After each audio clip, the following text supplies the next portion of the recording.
2 full years now living in this pandemic, and finally some better news to share as experts at COVID testing sites say fewer people are showing up. WDRB's Darby Bean explains what some say could be next. What used to be long lines at testing sites slowing down now quite a bit, sometimes just 1 or 2 cars in line. And it's a trend doctors say is happening across Kentuckiana. We've seen a significant drop. I mean, if you would have come here 2 or 3 weeks ago, you would have seen a line, all the way out of the parking lot. And now it's just kind of a trickle of people. That's the current situation for COVID testing at Indiana's Clark County Health Department. Dr. Eric Yazel says other sites are seeing the same thing, the demand for testing going down. And because of that, some sites are closing altogether. I think you're starting to see a scale back at the state level. We got notification. I think the first wave of some of those state-run sites are closing even as early as now.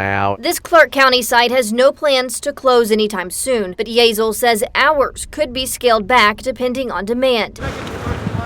It was just 2 months ago, during a spike in Omicron cases, when this mass testing site opened at Churchill Downs, run by Blue Water Diagnostics. Now, the site no longer exists there. Instead, the lab has consolidated some testing locations to its main site outside Southeast Christian Church. It's nice to be able to say, those numbers have gone down. Some Blue Water testing sites in places like Bowling Green, Lexington, and Elizabethtown just closed or will close later this month, with plans to quickly reopen if demand goes back up. We haven't necessarily said we're going to close any of these sites permanently.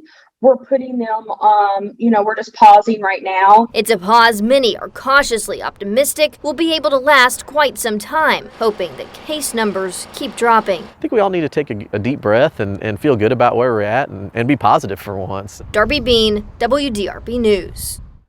Dr. Yazel says at-home tests are also contributing to the decrease in demand at many sites. To find out what he says about the potential for future variants during this pandemic, just go to our website, WDRB.com, and click on this story.